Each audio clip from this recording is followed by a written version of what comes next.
नमस्कार, आप देख रहे हैं प्रिंसिपल ऑफ न्यूज़। मैं हूं सानू पांडे।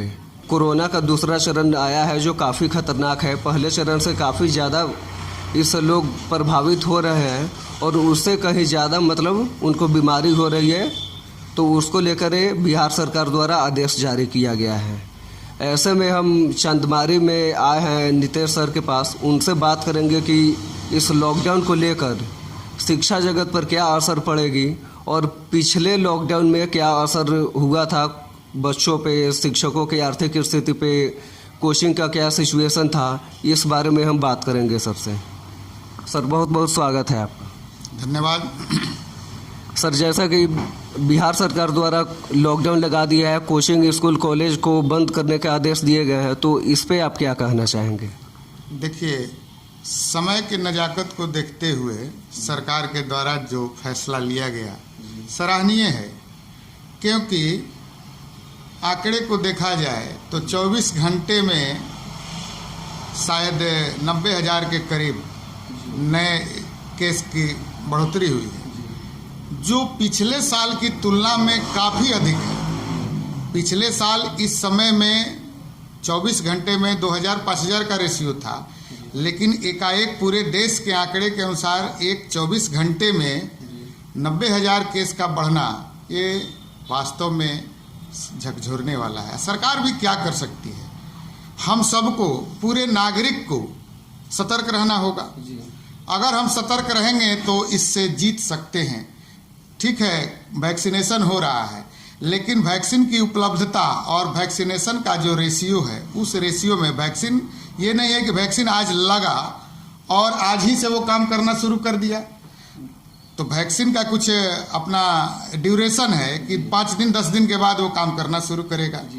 तो सरकार जब तक वैक्सीनेशन का रेशियो जैसे जैसे बढ़ा रही है, तो लेकिन केस तो बढ़ रहे हैं, तो केसेस बढ़ रहे हैं, इसको देखते हुए सरकार ने लॉकडाउन का जो फैसला लिया है, खास करके अभी शिक्षा जगत में, वो सराहनीय है। लेकिन कुछ इसके नेगेटिव पहलू भी हैं कि शिक्षा जगत पिछले लॉकडाउन से अभी तक शिक्षा जगत, प्राइवेट स्कूल, कोचिंग वाले उभर नहीं पाए थे। 4 जनवरी से उन्हें इजाज़त मिली, धीरे धीरे बच्चे आए, फरवरी में क्लासेस चले, मार्च में क्लासेस चले, तब तक होली की छुट्टी हो गई।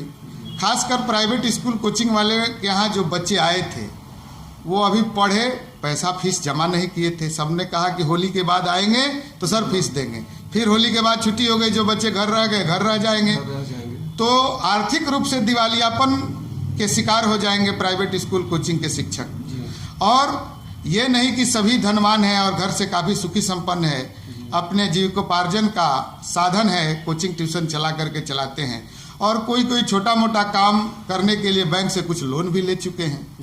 लेकिन बैंक समझने को तैयार नहीं है। बैंक के जो स्टाफ हैं, उनके द्वारा किसी न किसी माध्यम से उनको काफ़ी मानसिक रूप से प्रताड़ित किया जा रहा है। क्या आपके साथ ऐसा हुआ है कि बैंक द्वारा प्रताड़ित किया जा रहा हो? मेरा भी एक छोटा सा लोन था, बहुत ज़्यादा फोन आ रहा था है? तो ऐसी स्थिति में जो है, हम तो मान लीजिए अपना, हमारा गेस्ट फैकल्टी में एमएस कॉलेज में मेरा सिलेक्शन हो गया। यूनिवर्सिटी के द्वारा हम 2 जुलाई को एमएस कॉलेज ज्वाइन कर लिए। हम लोगों को 25,000 रुपये की सैलरी मिलने लगी। लेकिन जो शिक्षक केवल अपने कोचिंग स्कूल पर प्राइवेट व्यवस्था में आधारित हैं, उनका क्या होगा? तो सरकार को दोनों पहलू पर विचार करना चाहिए कि हमारे ही देश के, हमारे ही राज्य के बेरोजगार युवक जो है, पढ़े लिखे जो युवा हैं, वो आखिर किस हथकंडे का इस्तेमाल करके अपना जीविकोपार्जन करेंगे और अपना भोजन कैसे चलाएंगे? शिक्षा जगत पे ही पहले भी ज़्यादा दिन तक रोक था, उस बीच में चुनाव भी हुए, रैलियाँ भी हुई। उस समय कोरोना का मतलब ध्यान नहीं रखा गया रैली में जो हुआ, तो सिर्फ शिक्षा जगत पे ही फिर सवाल आया है। तो इस पे क्या विचार है आपका? देखिए, शिक्षा जगत पूरे समाज, क्या देश की एक रीढ़ होती है, जिसमें जो छोटे बच्चे हैं, छोटे से लेकर के जो बड़े बच्चे हैं, जो अभी कॉलेज में जस्ट नामांकन लिए हैं, वो सब देश के सुनहरे भविष्य होते हैं।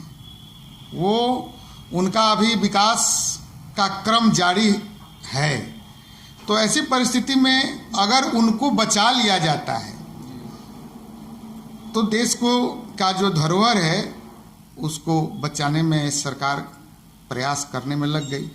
क्योंकि जो बाकी अन्य लोग हैं जो अपनी ज़िंदगी कुछ गुजार चुके हैं, बस स्टैंड या धार्मिक मॉल वगैरह धार्मिक स्थान की जो बात करते हैं, वहाँ पर जो भी लोग जाते हैं बुद्धिजीवी हैं, प्रौढ़ हैं, वो समझते हैं, हानि लाभ की बात समझते हैं। लेकिन जो बच्चे हैं, छोटे बच्चे हैं, उनको तो अभी अपना ढंग से अपने बारे में, अपने भविष्य के बारे में छोड़ करके बाकी दूसरा कोई चिंता नहीं होता है। वो सीधे एक ही लक्ष्य है उनका कि हमको भाई पढ़ाई करना है, पढ़ेंगे, कहीं नौकरी लगेगी, सरकारी लगे या प्राइवेट लगे, 2 पैसा काम करना है। पहले तो था कि बच्चे मैट्रिक पास करते थे, इंटर पास करते थे, फिर ग्रेजुएशन में जा करके तब कुछ नौकरी के बारे में सोचा करते थे, ग्रेजुएशन करने के बाद ही। लेकिन आज तो मैट्रिक पास जो बच्चा कर रहा है उसके दिमाग में बैठ जाता है कि हम कुछ ना कुछ रोजगार से कुछ उपार्जित करें, चाहे कारण जो हो। सर से बात कर रहे हैं, पहले जानिए सर, पिछले बार जो लॉकडाउन लगा था उस टाइम आपके पास कितने स्टूडेंट थे जो पढ़ते थे और अभी कितने स्टूडेंट हैं?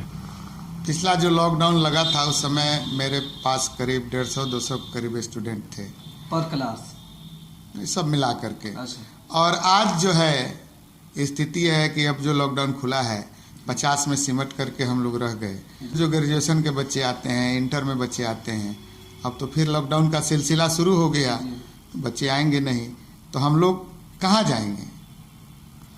पिछला बार जो लॉकडाउन लगा था सभी बच्चे चले गए घर पे, तो रूम रेंट, तो आपका जो क्लास का रूम रेंट होगा वो तो लगता होगा, तो उसको कैसे आप मैनेज किए थे? बिल्कुल लगता है, लेकिन कुछ शिक्षक के कोचिंग रेंट में मकान मालिक के द्वारा रियायत भी किया गया और कुछ लोगों के द्वारा रियायत नहीं किया गया। 3 फेज के मकान मालिक 3 तरीके के थे यहाँ पर। जैसे मैं अपने मकान मालिक की बात करूँ तो उन्होंने हमसे लॉकडाउन का रेंट नहीं लिया, कोचिंग का रेंट उन्होंने लॉकडाउन का नहीं लिया। कुछ टीचर के मकान मालिक के द्वारा रेंट आधा लिया गया और किसी के द्वारा पूरा लिया गया। तो 3 स्तरीय जो है मकान मालिक यहाँ पर थे, जो जिनका सोच अपना अलग अलग था। हाँ, उनका भी कुछ लोगों का कहना था कि मेरा भी व्यवसाय है, मैं इससे भी कुछ उपार्जन करता हूँ, तो मेरा व्यवसाय, मेरा अपना काम चलता है। तो ये उनका तर्क था। ये सब तर्क दे करके उन्होंने कहीं कहीं रेंट लिया, किसी ने नहीं लिया, किसी ने आधा लिया। चलिए सर, बहुत बहुत धन्यवाद आपका। अभी जैसा कि हम नितेश सर से बात कर रहे थे, उन्होंने पिछले लॉकडाउन से लेकर अभी तक के जो बीच की जो प्राइवेट शिक्षकों की जो मतलब लॉकडाउन के चलते परेशानी हुई, उनको लेकर बात विचार कर रहे थे। अब की बार जो लॉकडाउन लगा, इसको सतर्कता को लेकर, इससे क्या परेशानी होगी, ये सब को लेकर बात कर रहे थे उनसे। धन्यवाद।